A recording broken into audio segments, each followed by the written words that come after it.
नमस्कार दोस्तों, AMB live news में आपका स्वागत है। खबर जनपद बुलंदशहर से। कैराना सांसद इकरा हसन ने आम बजट को बताया हेडलाइन बजट। सपा सांसद ने कहा सरकार को गन्ना समर्थन मूल्य 400 पार के नारे की तरह 400 रुपये करना चाहिए। उपचुनाव में मिली हार को सपा सांसद ने बताया जनता का जनादेश। कुंभ पर बोली सपा सांसद इकरा हसन, मौत का आंकड़ा छिपा रही है योगी सरकार। बुलंदशहर पहुंची थी सांसद इकरा हसन। पत्रकारों से बातचीत के दौरान बजट पर दी अपनी प्रतिक्रिया। जाने प्रेस वार्ता में क्या कुछ कहा कैराना सांसद इकरा हसन ने। आपको क्या लगता है कि किसानों को बजट, युवाओं का बजट है, किस तरह का बजट है? देखिए, बजट सिर्फ हेडलाइंस बटोरने का है। हमने अपने संसद में भी हमने ये बात रखी कि जो 12 लाख के ऊपर हेडलाइन बटोरी जा रही है, इतना सिर्फ 2% लोग कमाते हैं, तो सिर्फ उन्हीं का फ़ायदा है। बाकी जो लोग हैं उनको इनडायरेक्ट टैक्स में कटौती करके फ़ायदा हो सकता था, लेकिन उसकी कहीं भी बजट में बात नहीं है। ना हमारे किसानों की बात है, महिलाओं की कोई बात नहीं है, युवाओं के रोज़गार की कोई बात नहीं है, न मजदूरों की कोई बात है। तो बजट सिर्फ एक फंडे पे हेडलाइन बटोरना है, उसके अलावा कुछ नहीं है। अच्छा, लोकसभा चुनाव में जिस तरह से समाजवादी पार्टी ने बम्पर जीत हासिल की, उसके तत्काल बाद में उपचुनाव हुए, उसमें डिफीट मिली समाजवादी पार्टी को, क्या वजह रही? क्या मैनेजमेंट थोड़ा सा मिसमैनेजमेंट हुआ? क्या वजह रही?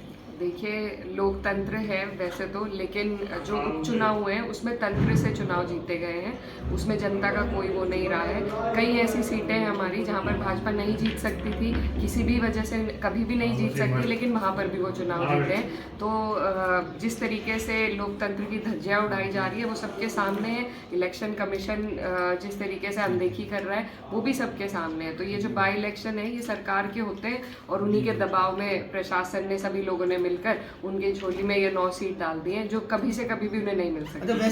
वेस्ट यूपी गन्ना बेल्ट कही जाती है और इस बार जो दाम है, समर्थन मूल्य है, उसको नहीं बढ़ाया गया है। क्या मांग है समाजवादी का, क्या स्टैंड है, क्या मांग करती है समाजवादी पार्टी? ये समर्थन मूल्य बढ़ाया ही नहीं बल्कि घोषित भी नहीं किया गया है।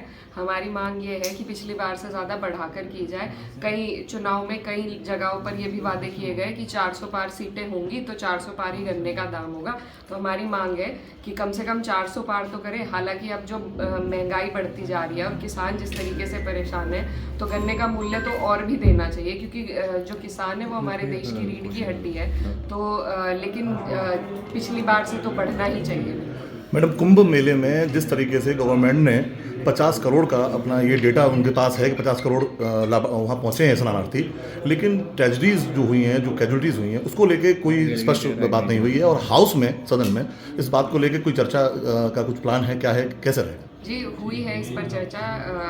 जब प्रेसिडेंट का अभिभाषण था उस पर भी अध्यक्ष जी, राष्ट्रीय अध्यक्ष अखिलेश यादव जी ने कुंभ पर ही बात करी। बजट में भी उन्होंने सबसे पहले कुंभ का मुद्दा उठाया था, लेकिन सरकार इन चीज़ों पर चर्चा नहीं करना चाहती, सिर्फ बातों को टालना चाहती है। जो वहाँ पर जिस तरीके से वीडियो हमने देखी है और जिस तरीके से जो बुलडोज़र से लाशों को उठाया गया है, तो जो मरने वालों की संख्या है वो बहुत ज़्यादा है, लेकिन अभी तक वो डिजिट सरकार नहीं दे पाई है। ना ही जो लोग वहाँ पर आपस में बिछड़ गए हैं उनको भी ना तो ढूंढ पाई है, ना वो अपने परिजनों से मिल पाए हैं। तो जो व्यवस्था वहाँ पर बिगड़ी है, जिस तरीके से प्रचार किया गया था और जितना खर्चा प्रचार पर और वीआईपी मंडल में किया गया है, उतना ही अगर आम जन की व्यवस्था के लिए किया जाता तो आज ये दिन ना देखना पड़ता। लापता लोगों के लिए समाजवादी पार्टी क्या प्लान लेके चल रही है? जमीनी स्तर पे क्या इसमें आगे करना? जमीनी स्तर पे देखिए, हम भी कई लोगों से मिले हैं, बातें हुई हैं। जो वहाँ पर हमारा शहरी संगठन है, वहाँ इलाहाबाद में जो हमारी पार्टी के लोग हैं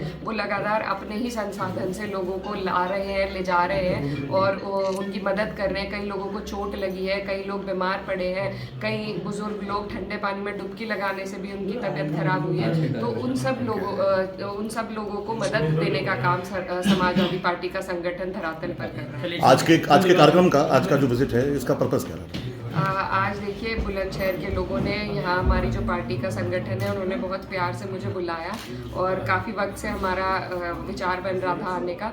तो आज हमें स्कूल के एनुअल फंक्शन में आने का मौका मिला, तो बहुत अच्छा है। इसी तरह सबसे मिलते रहेंगे और पीडीए के भी कार्यक्रम पूरे प्रदेश में चल रहे हैं, तो उसके लिए भी हम कोशिश करेंगे कि पार्टी को ज़्यादा से ज़्यादा हम लोग मजबूती दिला सकें। धन्यवाद।